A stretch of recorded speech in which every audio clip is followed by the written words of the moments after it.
Boa noite a todos, pessoal que é da noite, bom dia, pessoal que é de dia. Sejam bem-vindos aí para mais uma aula do Núcleo de Prática Jurídica 2 e Prática Forense 2 com o professor Márcio Gavaldão. Bom, doutores, hoje a gente vai dar um passo à frente, tratar do procedimento comum, que até a aula passada a gente cuidou da petição inicial. Então, eu já estou preparando vocês para a segunda atividade, que vai ser uma petição inicial, uma ação de indenização por danos materiais causados por um acidente de veículo. Então, tudo que vocês já assistiram na aula passada a respeito de petição inicial, hoje nós vamos entender quanto procedimento comum, tá? Para a gente já associar tanto a petição inicial como o rito que deve ser utilizado para a próxima atividade. Tá bom? Dispensando as apresentações. Bom, doutores, vamos tratar da petição inicial e da distribuição. Para quem foi meu aluno, para quem foi aluno do professor Alexandre logo no segundo ano, a gente lembra das distribuições, né? A gente tem aqueles desenhos que a gente faz sempre lá daquele caso concreto. Quando você tem um caso concreto,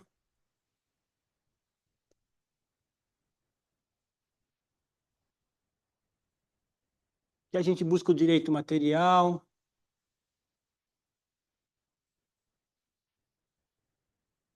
mais o direito processual.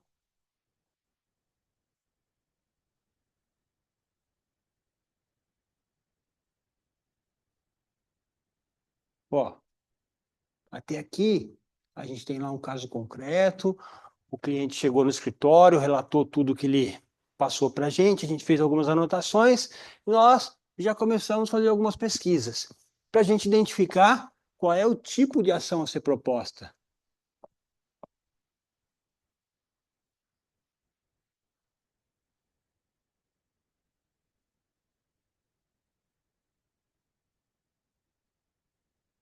Muito bem.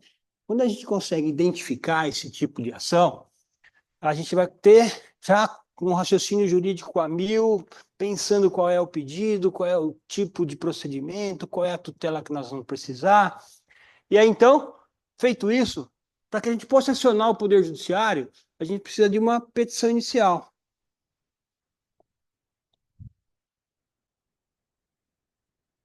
O que é a petição inicial, doutores? Bom, nós vimos na aula passada que ela está lá no artigo 319 do CPC. São os requisitos da petição inicial. A gente vai identificar o juízo competente, quem são as partes, vamos descrever os fatos, trazer o fundamento legal, né, para que a gente possa estar em juízo, formular todos os pedidos. Tivemos uma aula passada só de pedidos, para a gente poder identificar do que deve pôr, do que não deve pôr. E aí, feita essa petição inicial, a gente vai precisar fazer uma distribuição.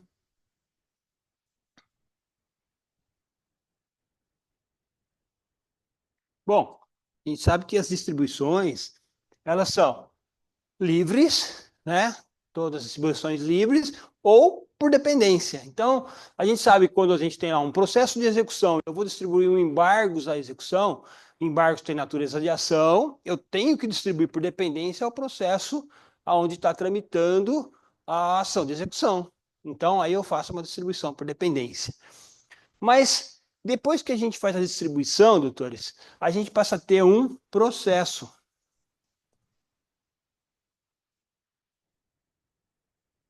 Ok? Tudo bem até aqui? Então, a gente passa a ter um processo que é uma ação. Vamos pensar que fosse uma ação de alimentos.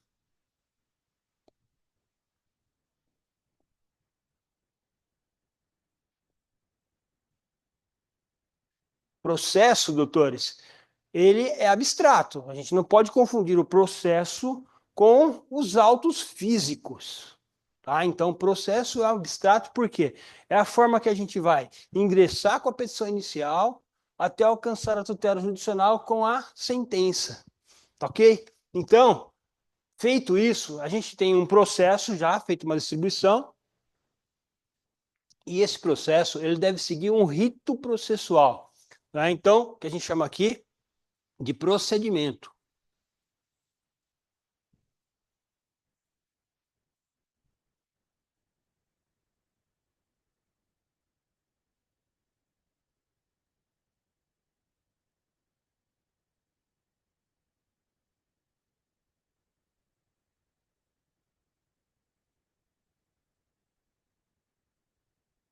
Petição inicial, juízo de admissibilidade,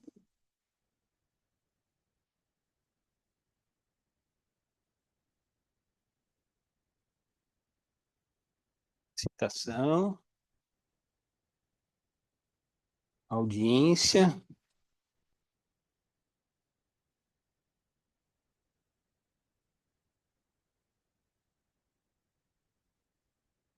e aí a gente tem aqui a audiência, que pode ser frutífera ou infrutífera.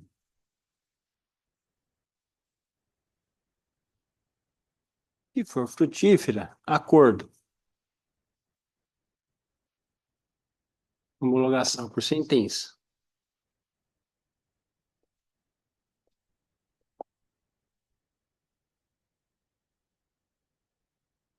Não, prazo de 15 dias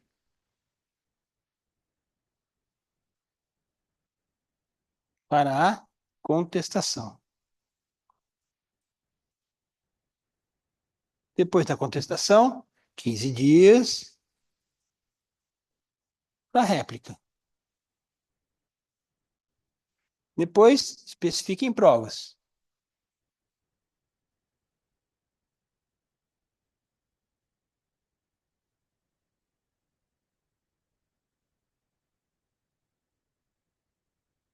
Seguindo, vou aqui na linha de baixo. Despacho saneador.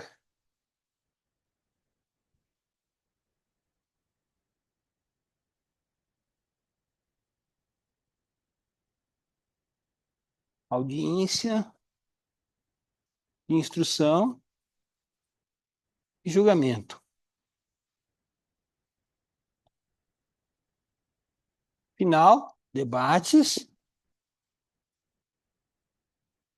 memoriais.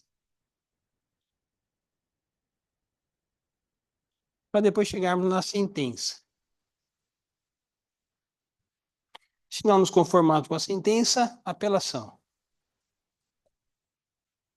E aí, tribunal. Muito bem. Perdemos um tempinho aqui, mas vejam bem, doutores, o procedimento, ou seja, o rito processual que nós vamos adotar, ele é pré-determinado. Então, isso está previsto lá no código. A gente tem que seguir todos os ritos, todas as determinações do rito para que não ocorra nenhuma nulidade. Então, vamos tratar deles do jeito que está aí. Foi bom a gente já colocar esse desenho aí para facilitar as nossas orientações. Bom, vamos cuidar primeiro da petição inicial. Ela deve obedecer os requisitos do artigo 319, a gente já viu isso nas duas últimas aulas. Ela deve ser instruída com todos os documentos indispensáveis para a propositura da ação, ou seja, quando eu digo lá que, olha, o autor é proprietário do veículo Ford Escort 73, como eu faço prova disso? Com o documento do veículo. Então, eu tenho que juntar na minha petição inicial uma cópia do documento, tá bom? E ainda aí eu vou ter que pedir, por exemplo, o nosso cliente é hipossuficiente, não consegue pagar as custas do processo, eu vou ter que pedir para o juiz que conceda a ele os benefícios da assistência judiciária gratuita, como a gente viu na aula passada, tá? Para que ele não tenha que pagar as custas do processo, porque se ele não for hipossuficiente, tem que também juntar a guia do pagamento das custas de distribuição do processo, tá bom? A distribuição dos processos eles devem ser feitos onde eu tiver mais de um juiz, né? Então, se for vara única, não tem como pedir para distribuição para a primeira ou para a segunda. Se a gente for aqui em Duartina, principalmente, né, a nossa cidade vizinha aqui, é uma vara única. Então, todos os processos são dirigidos para aquele mesmo juiz. Mas lá em Agudos, por exemplo, onde eu trabalho, a gente tem duas varas judiciais lá. Então, ou vai para a primeira vara ou vai para a segunda. Então, é livre de sorteio. A gente não dá para direcionar, eu quero que caia na primeira ou eu quero que caia na segunda. Então, essa distribuição ela é livre, tá bom? A gente só vai distribuir por dependência os feitos que se relacionam por conexão, por continência, ou se a gente já tenha outro processo ajuizado. Então, se a gente voltar lá nas aulinhas do segundo ano, lembrar do artigo 55, do artigo 56, que trata da conexão, da continência, da litispendência, tá? Então, a gente pode pedir a distribuição por dependência. Então, eu fiz aqui um fluxograma mais ou menos do que eu pus na lousa, para a gente poder memorizar e para vocês poderem guardar. Depois que a gente elabora a petição inicial, a gente faz a distribuição, ele vai ter um registro que vai gerar um número de processo. E esse processo deve seguir esse procedimento. Tá? Um procedimento é o passo a passo, desde a petição inicial até chegarmos na sentença, na remessa do processo para o tribunal para análise do recurso de apelação, ou até mesmo, né, o acórdão, até que ele baixe novamente com o acórdão transitado em julgado. Tá bom? Então, pode ser assim esquematizado o procedimento comum. A gente fez a escolha do procedimento comum para começar, que é a regra geral, porque quando a gente faz a escolha do procedimento, a gente sempre começa pelo procedimento especial de leis extravagantes. Eu vou procurar se aquela ação que a gente está buscando, né, no nosso caso aqui, no nosso exemplo, uma ação de alimentos, se ela tem uma lei específica que regulamente o tipo de ação e o seu procedimento. Por acaso, a lei de alimentos a gente tem, né? Que é a lei 5.478.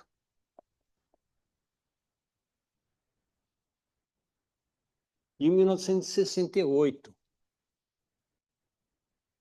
Então, essa lei de alimentos, ela regulamenta tanto a ação de alimentos, onde o juiz pode fixar os alimentos provisórios, como o seu rito, né? E essa fixação é logo de imediato no processo, então ele já regulamenta.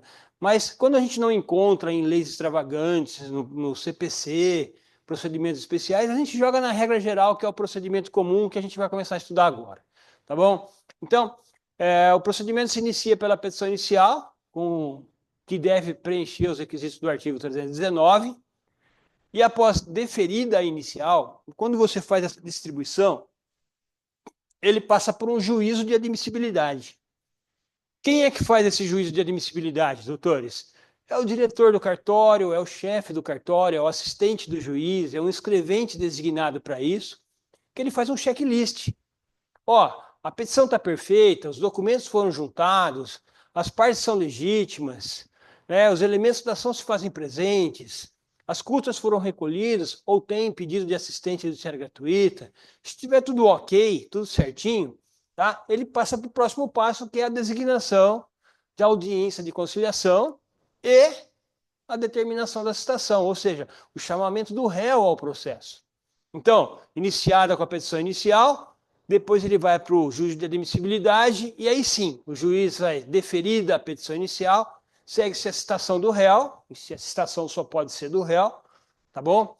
Nos termos do artigo 238, para que ele possa comparecer à audiência de mediação, aquela mediação e conciliação prevista lá no artigo 334 do Código de Processo Civil, a partir do qual, né, se essa audiência for frutífera, a gente pode firmar um acordo ali de vontade entre as partes, o juiz homologa isso por sentença e a gente encerra o processo ali naquela audiência.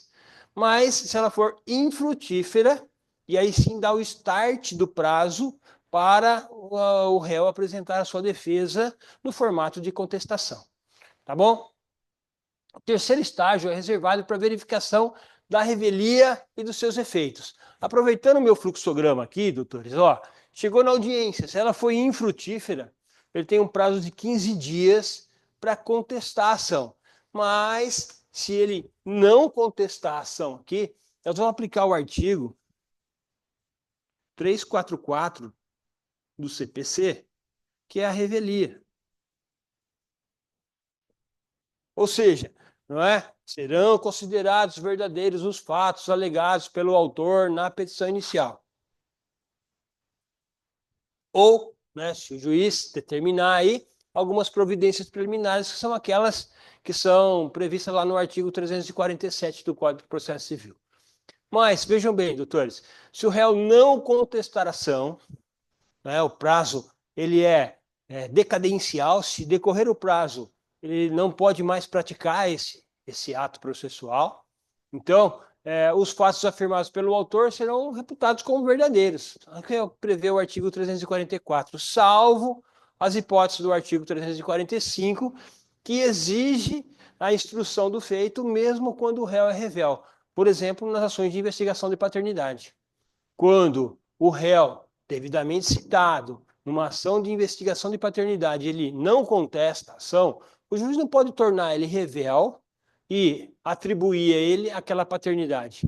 Nesse caso, se aplica o artigo 345 do Código de Processo Civil, que deve determinar a realização do exame de DNA, intimar o réu para que ele compareça ao exame de DNA. E se ele não comparecer, aí sim, né, ele abriu mão de todas as provas que ele poderia fazer, porque o exame de DNA, quanto à exclusão da paternidade, ele é 100% de certeza, e se ele abriu mão dessa prova, aí sim o juiz pode julgar o processo procedente, atribuir a ele a paternidade.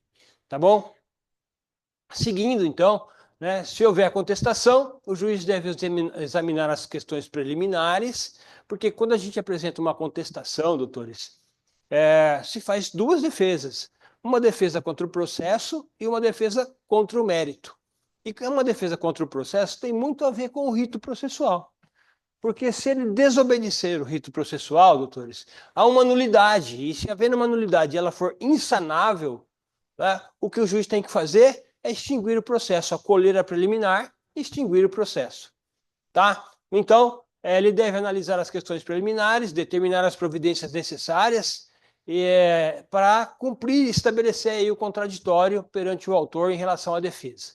Então, se houver apresentação de contestação, abre-se vista para o autor para falar sobre a contestação, que a gente acaba denominando de réplica. E o prazo é de 15 dias.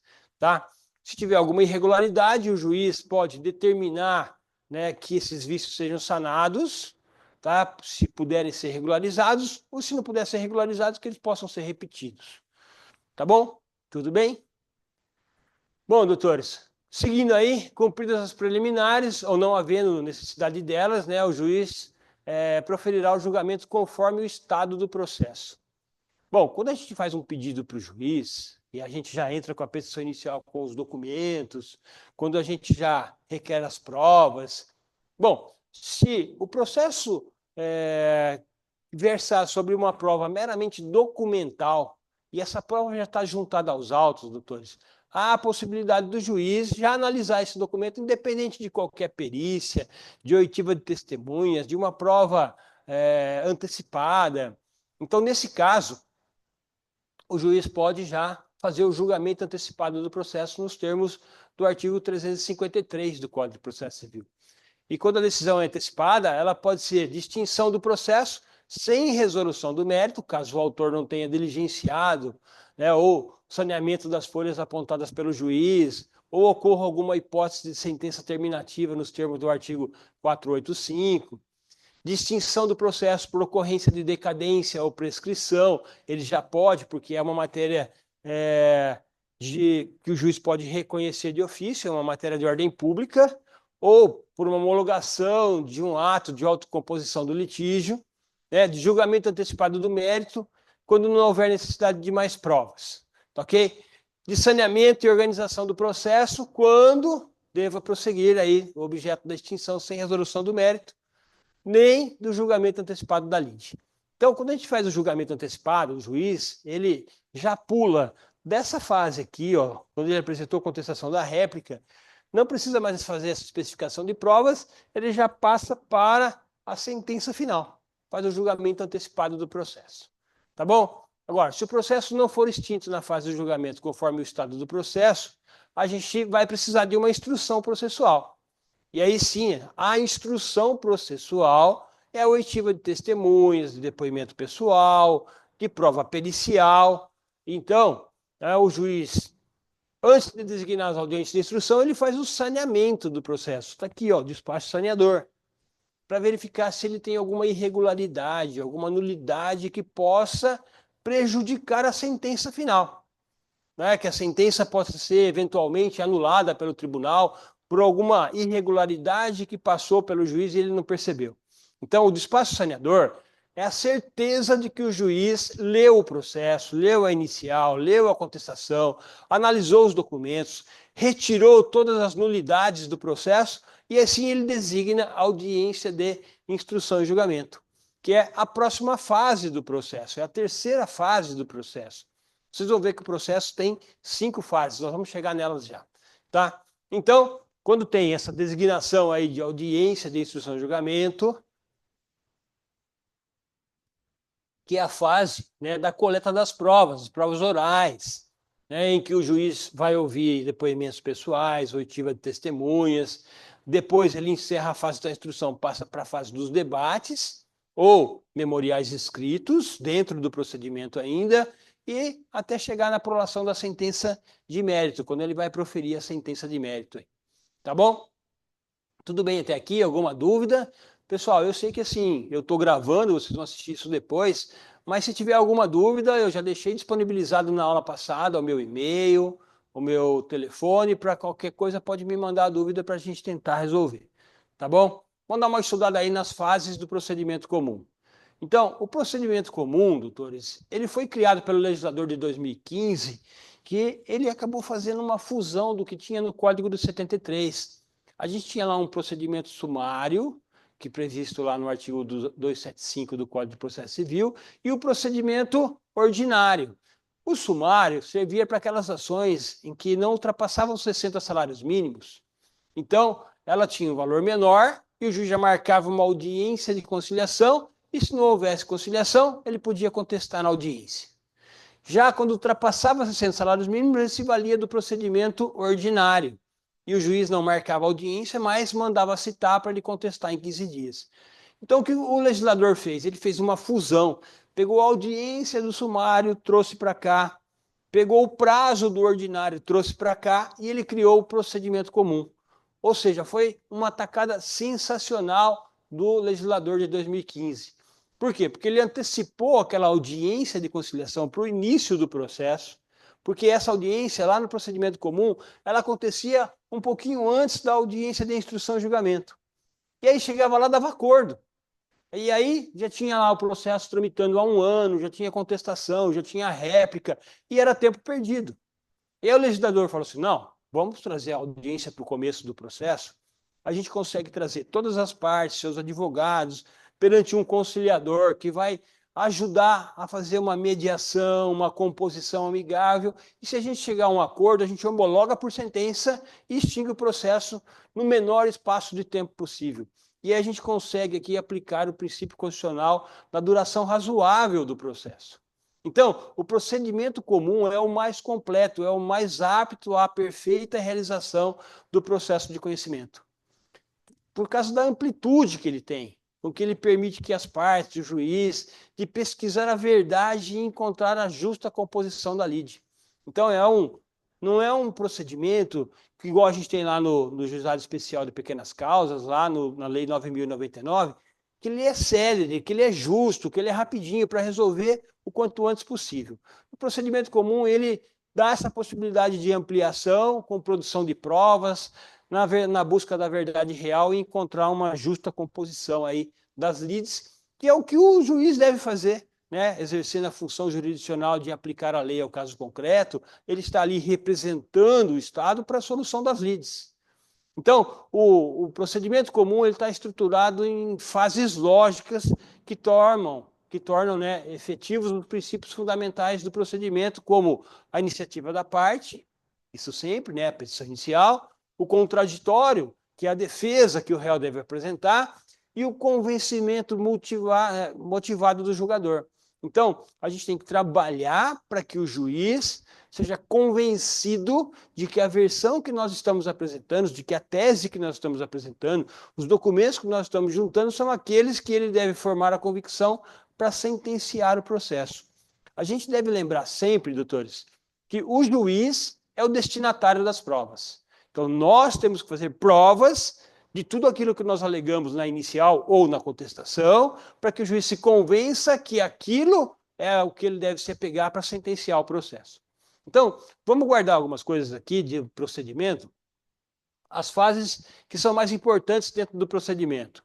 A gente tem lá a fase postulatória, a fase saneadora, a fase instrutória, a fase decisória e a adequação do procedimento. Vamos dar uma olhada neles, tá bom? Até aqui tá tudo bem? Tá muito rápido? Precisa dar uma desacelerada? Bom, vamos lá. Primeira fase dentro do procedimento comum é a consecução do seu objeto. Né? O procedimento comum se desdobra em 4 fases, doutores. Eu costumo falar que ele tem 5 fases e não 4, mas vamos lá. A fase postulatória, a fase de saneamento, a fase instrutória e a fase decisória.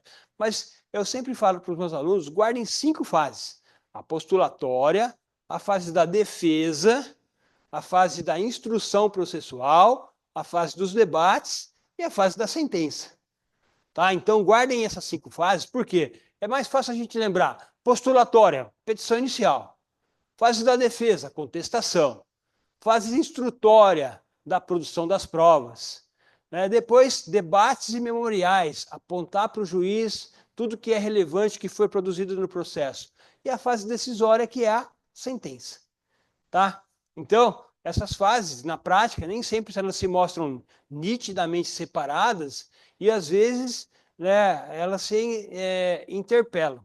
Tá? Então, o juiz, às vezes, ele pula alguma coisa, dependendo, né? Se a gente tiver aqui, ó, contestação, prova meramente documental, eu não preciso especificar provas, eu não preciso ouvir em audiência de instrução e julgamento, eu posso fazer o julgamento direto do processo.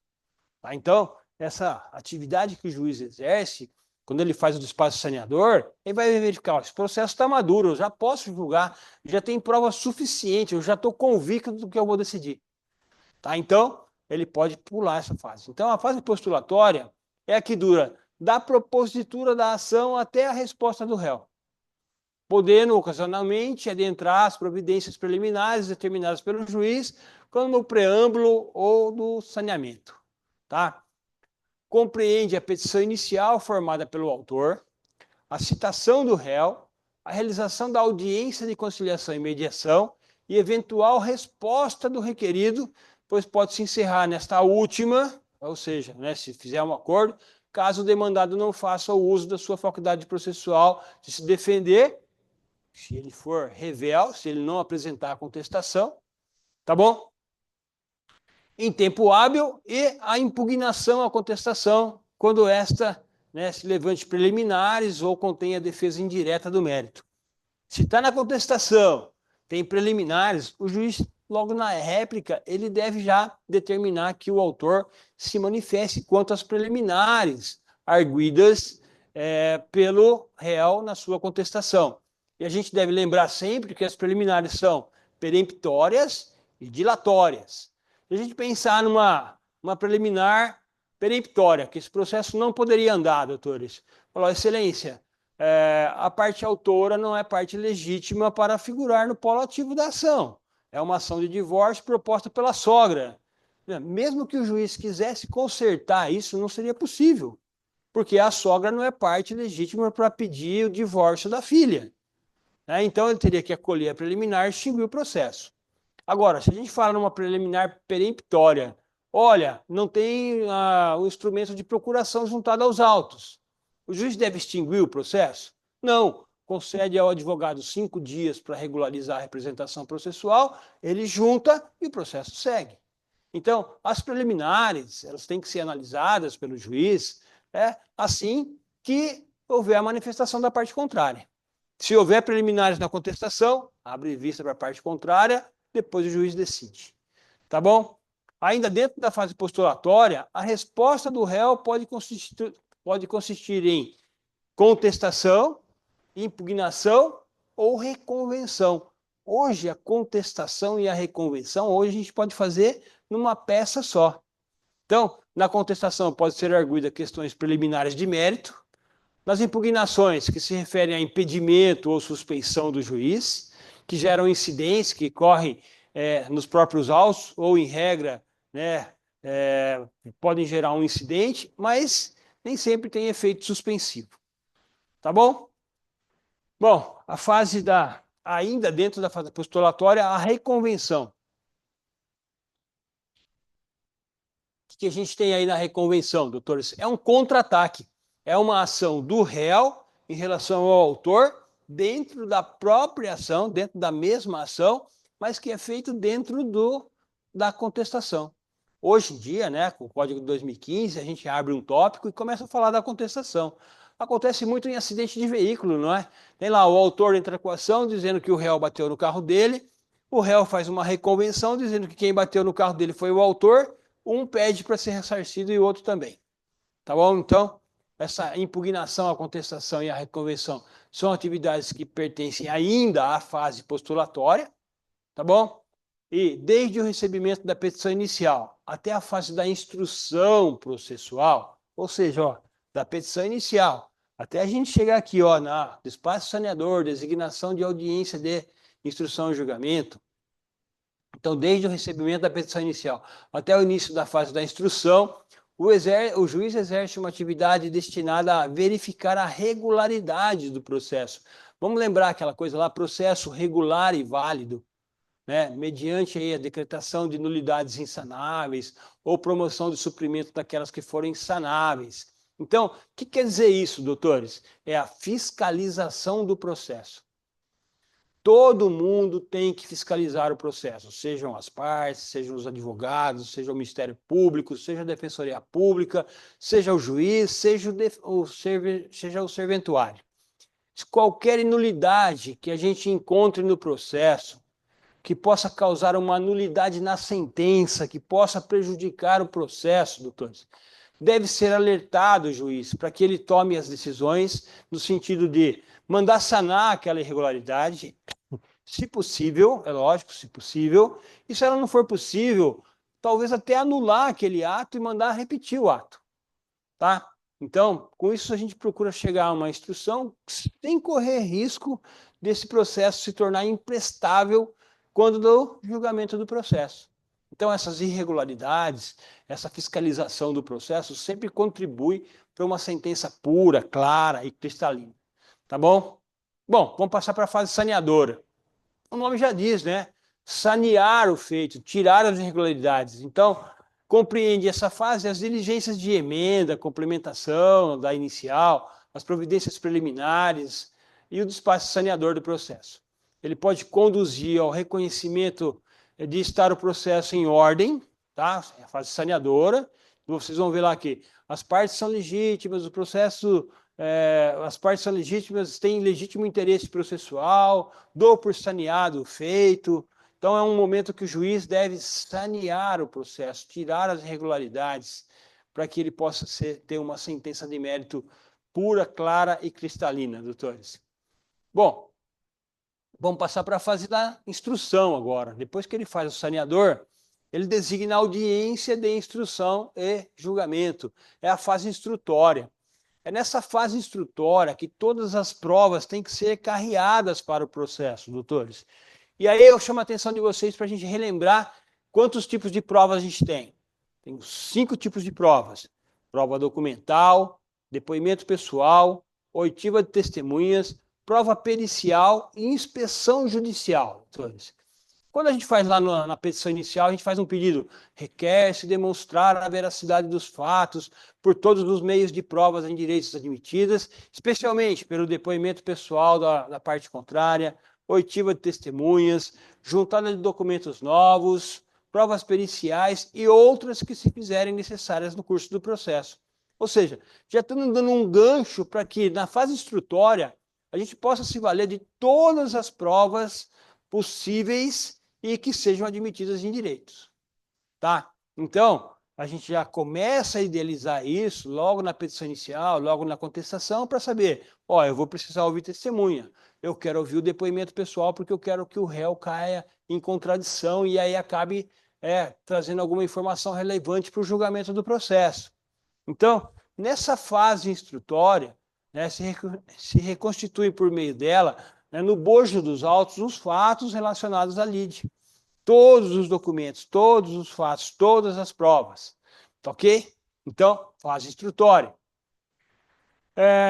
Feito isso, né, saneado o processo, porém surge um momento em que os atos processuais são preponderantes probatórios e a realização de perícias, né, primeira parte da audiência de instrução destinada ao reconhecimento dos depoimentos das partes e das testemunhas.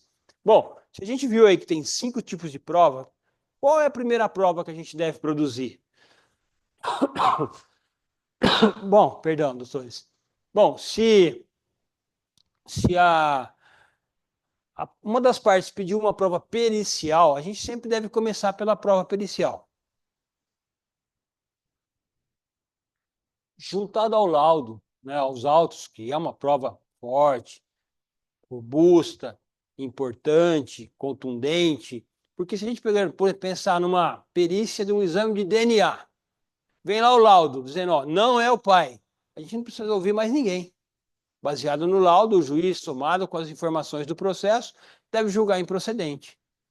Mas se a gente tiver lá um laudo pericial, mas ainda a gente tem que ouvir os depoimentos pessoais, a oitiva de testemunhas, para passar para os debates, doutores, a gente tem que pensar que a gente está dentro da fase instrutória. É nessa fase que a gente tem que chamar todas as provas para o processo.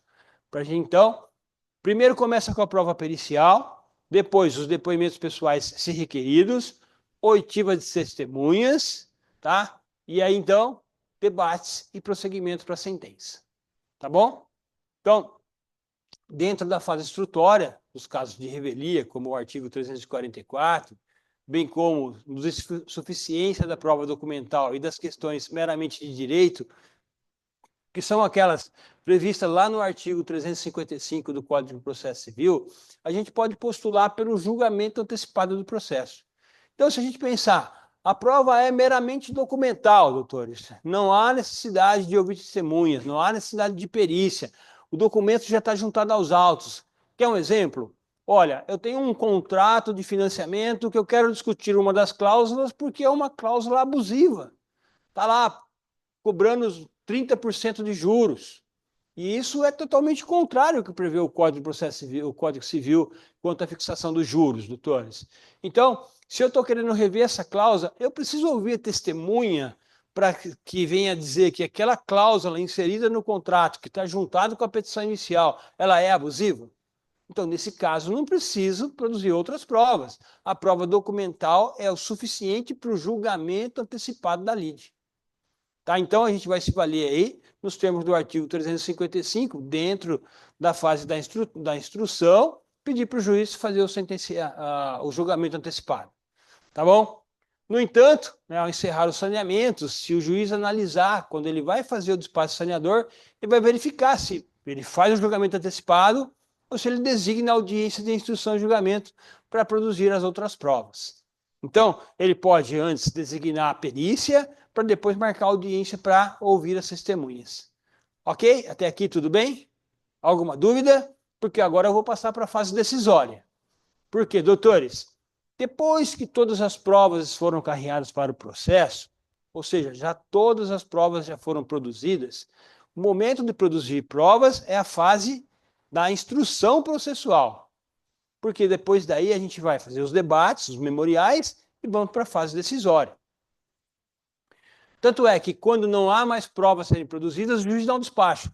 Não havendo mais provas serem produzidas, dou por encerrada a fase instrutória, passando-se então para os debates.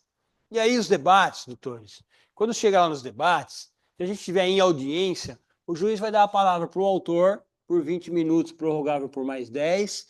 Depois, advogado do réu também por 20 minutos, prorrogável por mais 10. Se tiver MP, o MP fala por último. E aí esse processo vai para a conclusão. Se a gente fizer esses debates em audiência, o juiz pode sentenciar em audiência. Tá? Então, a fase decisória, doutores, é a fase que se destina para a sentença de mérito. Então, após encerrar a fase da instrução, né, o juiz chama o processo concluso para apreciar tudo o que foi feito no processo, todas as provas produzidas. E nesse momento, um pouco antes da sentença, nos debates, é isso que eu gosto de chamar a atenção para os meus alunos. Quando você está na audiência, tem que estar focado, tem que estar concentrado, tem que saber o que está acontecendo, porque às vezes um pequeno detalhe que passe num depoimento, você acaba perdendo a ação. e é no momento dos debates ou dos memoriais que a gente deve chamar a atenção do juiz para aquele pequeno detalhe que talvez nem ele percebeu. É hora de você dizer, excelência, a ação tem que ser julgada procedente nos termos que foram postulados na petição inicial, porque o próprio réu, ao depor nesta audiência, acabou por confessar os fatos como narrado pelo autor. A testemunha arrolada pelo réu trouxe a informação de que, e aí então você tem aqueles detalhes, você chama a atenção do juiz, que ele vai falar, opa, não tinha prestado atenção nisso. Enquanto o outro advogado estava lá olhando o WhatsApp, a testemunha estava rolando, você estava focado, você estava concentrado, chamando a atenção do juiz. O juiz é o destinatário da prova, é ele que vai decidir, é ele que vai formar a convicção. Então eu tenho que convencê-lo de que o nosso cliente tem razão, de que a nossa tese é que deve prevalecer e que o processo deve ser julgado favorável ao nosso cliente. Tá bom? Então, da fase decisória é a fase que se destina à prolação da sentença. Realiza-se após o encerramento da instrução, de ordinário ocorre dentro da própria audiência, quando o juiz encerra a coleta das provas orais e permite que as partes produzam suas alegações finais. Os debates, né, e memoriais. Está lá no artigo 364 do Código de Processo Civil. Há, contudo, a possibilidade de antecipação da fase decisória, os julgamentos conforme o estado do processo, como eu já expliquei para vocês, caso não haja necessidade de produção de prova. Tá? Mas, depois da instrução, chamar aí para a sentença. Há ainda a possibilidade de extrema abreviação do procedimento em situações de decisão que extingue o processo no nascedouro, às vezes, né, para a positura de uma ação que já nasce morta, né? Mesmo antes de completar a fase postulatória ou com a citação do réu, como o indeferimento liminar da petição inicial e a decretação liminar de improcedência do pedido. A gente tem essas duas opções que está lá no artigo 330, quando o juiz, aqui no juízo de admissibilidade,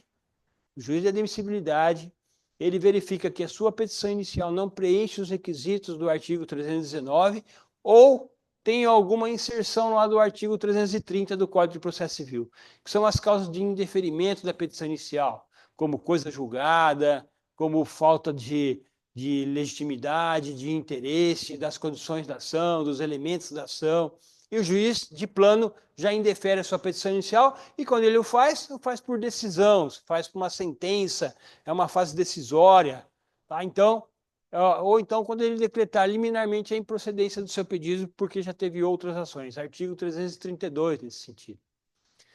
Então, fora da extinção liminar do processo e das decisões que põem fim a ele, no estágio reservado normalmente ao saneamento, a sentença dentro do procedimento comum completo, ela pode ser proferida oralmente na audiência ou no final da audiência de instrução e julgamento, ou ser elaborada por escrito nos 30 dias seguintes. Então, depois da fase dos debates, dos memoriais, o juiz pode, se essa audiência estiver acontecendo naquele momento, vou dar audiência agora, vou dar sentença agora na audiência, pode proferir a sentença de imediato, ou pode chamar o processo conclusão, né, para conclusão, para poder sentenciar, e aí ele tem o prazo de 30 dias para poder proferir a sentença de mérito, que é o que a gente espera.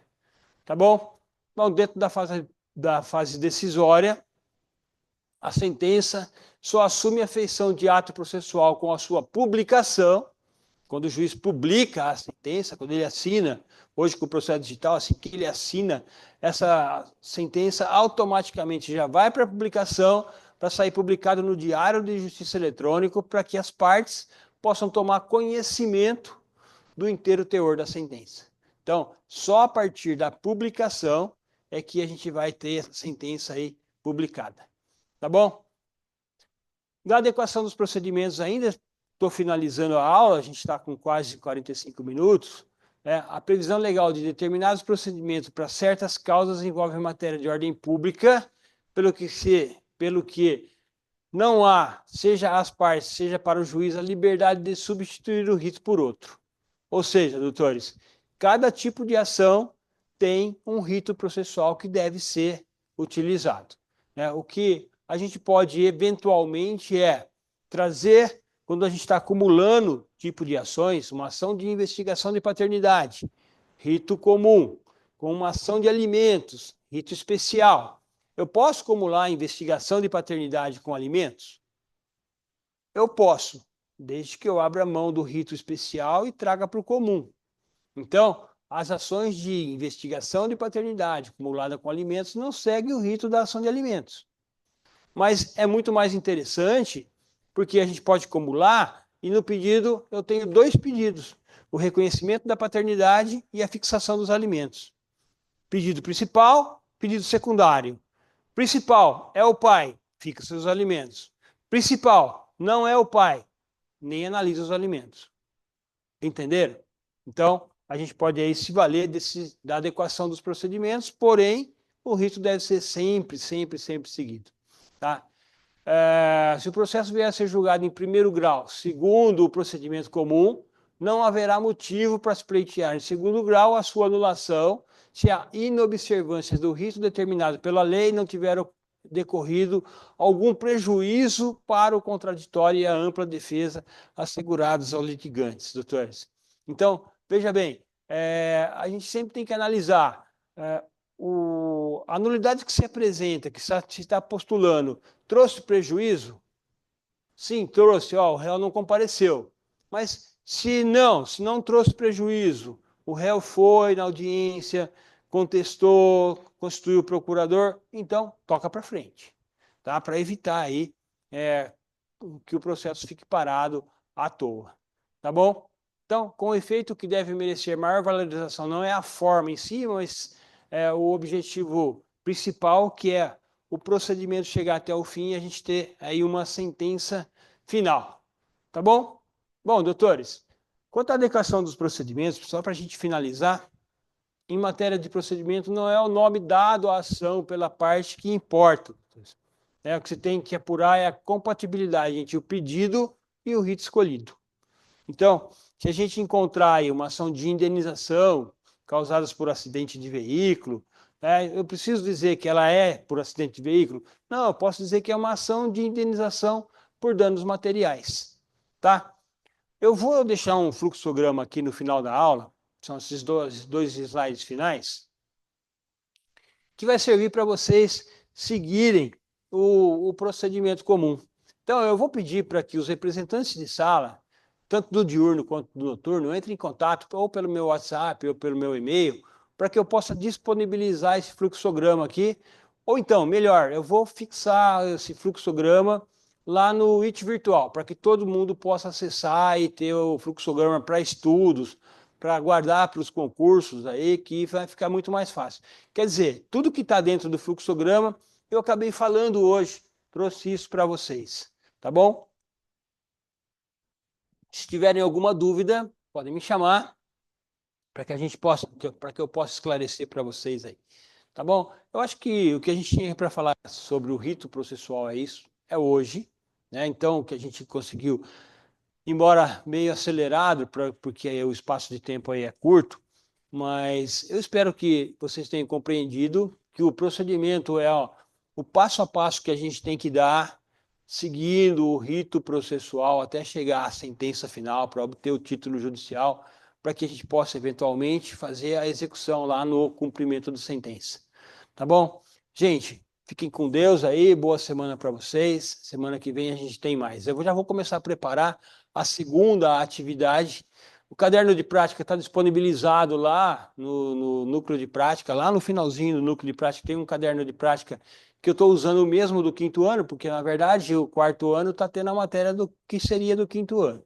Então eu estou usando o mesmo caderno, vocês já podem ir se antecipando lá. Gente, fique com Deus, até a próxima aula. Abraço.